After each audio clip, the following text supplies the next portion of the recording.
الامام الاعظم، الامام الاعظم۔ اب اس دور میں ایک نیا فتنہ شروع ہوا ہے کہ لوگ امام ابو حنیفہ رحمۃ اللہ علیہ کی مخالفت جب کرتے ہیں تو پھر جلسے کا عنوان یہ رکھتے ہیں امام اعظم محمد الرسول اللہ صلی اللہ علیہ وسلم کانفرنس۔ بھئی آپ نے امام اعظم رسول اللہ کانفرنس کیوں رکھی؟ کہتے ہیں جی سب سے بڑے امام اللہ کے نبی ہیں۔ ہم نے کہا سب سے بڑے امام یا سب سے بڑے نبی؟ سب سے بڑے امام یا سب سے بڑے؟ یہ جن کو ہم امام کہتے ہیں ہم ان کو نبی نہیں کہہ رہے، مجتہد کہہ رہے ہیں۔ تم کہہ رہے ہو امام اعظم رسول اللہ ہے، تو یا امام کا معنی مجتہد ہے، یا امام کا معنی مجتہد ہے۔ حضور مجتہدین میں سب سے بڑے ہیں یا نبیوں میں سب سے بڑے ہیں؟ آپ تو سب سے بڑے ہیں، حفاظ سے بھی بڑے ہیں، قراء سے بھی بڑے ہیں، فقہاء سے بڑے ہیں، محدثین سے بڑے ہیں، مفسرین سے بڑے ہیں، تو صرف ایک امام کا کیا قصور تھا کہ آپ نے ان کے مقابلے میں کانفرنس رکھ دیے؟ آپ رکھا کرو پھر قاری اعظم رسول اللہ کانفرنس۔ کیوں جی سب سے بڑے قاری حضور تھے۔ محدث اعظم رسول اللہ کانفرنس کیونکہ سب سے بڑے محدث حضور تھے، تو پھر سب باتیں لکھو۔ ایک امام کا کیا قصور ہے کہ اس کے مقابلے میں تمہیں کانفرنس رکھنی پڑی ہے امام اعظم رسول اللہ کانفرنس صلی اللہ علیہ وسلم؟ تو ایک کانفرنسوں کے عنوان رکھتے ہیں، ہم انہیں کہتے ہیں پھر ایسا کرو کہ کانفرنس سے 3 اور بھی کرو۔ ایک کانفرنس کیا کرو صدیق اکبر صلی اللہ علیہ وسلم کانفرنس۔ لوگ پوچھے کیوں؟ کہ جی ابو بکر چھوٹے صدیق ہیں، حضور بڑے صدیق ہیں۔ پھر ایک کانفرنس اور بھی کیا کرو فاروق اعظم صلی اللہ علیہ وسلم کانفرنس۔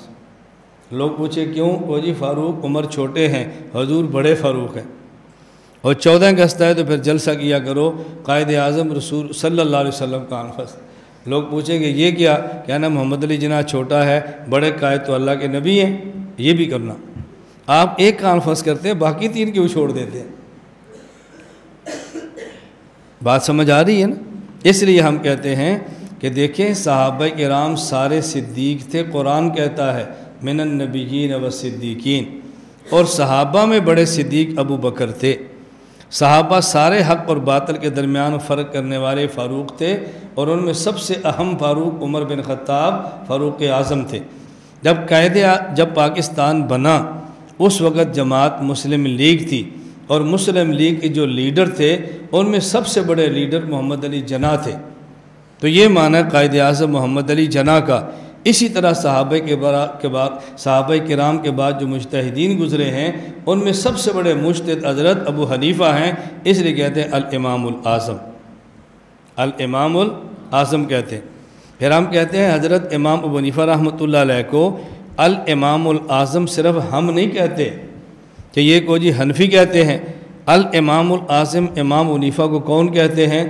نمبر 1 ابن اسیر الجزری الکامل فی التاریخ میں ہے، الامام الاعظم جلد 5 صفحہ 192۔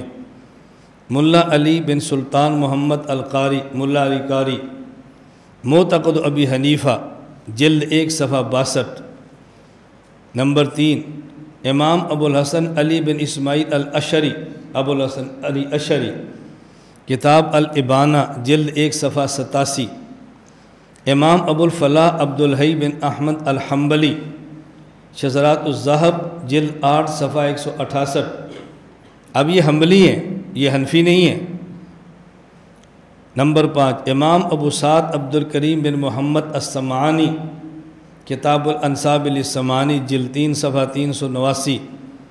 نمبر 6 علامہ شمس الدین محمد بن احمد ذہبی، تذکرۃ الحفاظ جلد 1 صفحہ 126۔ امام عبد الوہاب بن احمد شارانی، المیزان الکبریٰ جلد 1 صفحہ 150۔ محمد صادق سیالکوٹی غیر مقلد عالم، صلاۃ الرسول صفحہ 164۔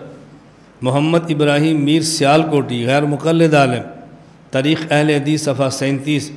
میاں نذیر حسین دہلوی شیخ الکل فی الکل، غیر مقلدین کے سب سے مبانی عالم، فتاوی نظیریہ جلد 3 صفحہ 131۔